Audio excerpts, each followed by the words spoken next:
Welcome to Agarwal tutorial.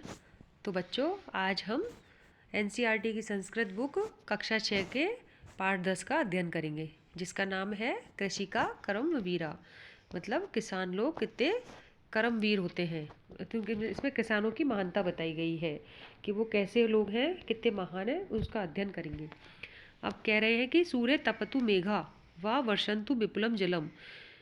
इसमें बता रहे हैं कि किसान कैसा होता है, कि कैसी विकट परिस्थितियों में भी वो घबराता नहीं है। कि सूर्य तपतु मेघा व वर्षंतु, कि सूर्य चाहे कितना भी तपाए, कितनी भी गर्मी हो, या मेघ बहुत बरसात करे, मेघ मतलब बादल, खूब विपुल जल मतलब बहुत ज़्यादा बारिश करे, फिर भी कृषिका और कृषिको मतलब किसान की पत्नी और किसान दोनों ही नित्यम प्रतिदिन शीतकाले भी, सर्दी हो चाहे तब भी कर्मठो, अपनी कर्मठता से काम करते रहते हैं, अपने खेत में काम करते रहते हैं। मतलब उनको सर्दी गर्मी बरसात की बिल्कुल परवाह नहीं होती है।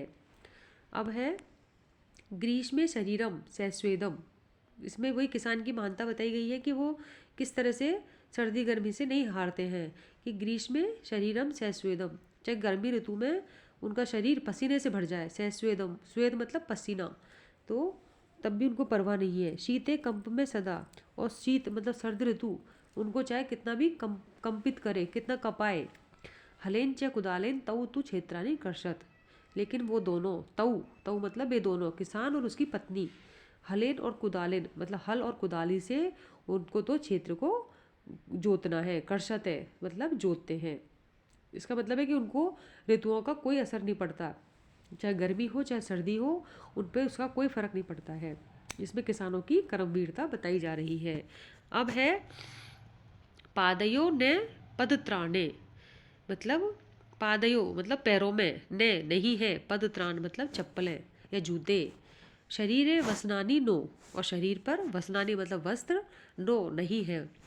निर्धनम जीवनम कष्टम सुखम दूरे ही तिष्ठति। इसमें किसान का जीवन बताया है कि वो कितने गरीब होते हैं। कई छोटे किसान बहुत गरीब होते हैं। कि निर्धनम जीवनम कष्टम, कि उनका जीवन धन से रहित होता है और कष्ट में होता है।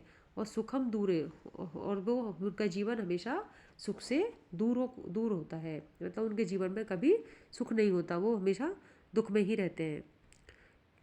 अगला है गृहम जीर्णम न वर्षासु वृष्टिम पारयितुम क्षमम, और उनके घर की स्थिति बताई गई है। इसमें अब किसानों के घर कैसे होते हैं, कि गृह जीर्णम टूटे फूटे घर होते हैं, न वर्षासु वृष्टिम पारयितुम क्षमम, और वर्षा ऋतु में जब बारिश होती है तो उसको रोकने में वो समर्थ भी नहीं होते, इतने टूटे फूटे घोंस उनके घर होते हैं।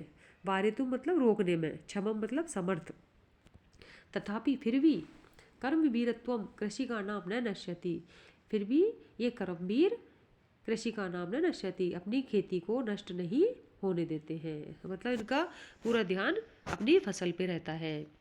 तयो श्रमेण क्षेत्राणी सस्य पूर्णानी सर्वदा, धरित्री सरसा जाता या शुष्का कंटका व्रता। तयो मतलब उन दोनों किसान और उसकी पत्नी, तयो श्रमेण उनके श्रम से वो क्षेत्र जो उनका खेत है वो शस्य पूर्णानी सर्वदा, शस्य पूर्णानी मतलब फसल से पूर्ण, शस्य मतलब होता फसल, हरी भरी फसल, तो उनके मेहनत से वो क्षेत्र पूरा फसल से भर जाता है। धरित्री सरसा जाता, जो धरती है वो हरी हो जाती है, सरसा रस युक्त हो जाती है, सरस मतलब फसल युक्त हो जाती है। जो सूखा, जो कभी पहले सूखी और कांटों से घिरी हुई होती थी, वो इनकी मेहनत से हरी भरी हो जाती है। शाकम अन्नम फलम दुग्धम दत्वा सर्वेभ्य एवतौ। अब ये जो किसान हैं ये सब के लिए शाक सब्जी, अन्न जैसे चावल गेहूँ अन्न, फल दूध देकर सभी का पालन पोषण करते हैं। और क्षुधाम त्रशाकुलो, क्षुधाम मतलब भूख, और त्रशाकुलो मतलब प्यास से व्याकुल हुए। अब ये दोनों मतलब सबकी प्यास भूख बुझाते हैं, और खुद चाहे भूख और प्यास से व्याकुल होते हैं। नित्य विचित्रो जनपालको, तो ऐसे जनपालक विचित्र हैं।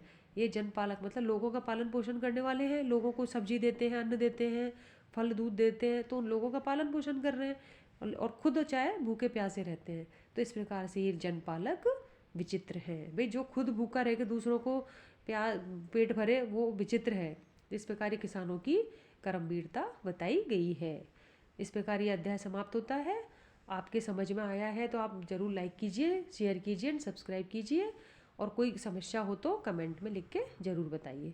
धन्यवाद।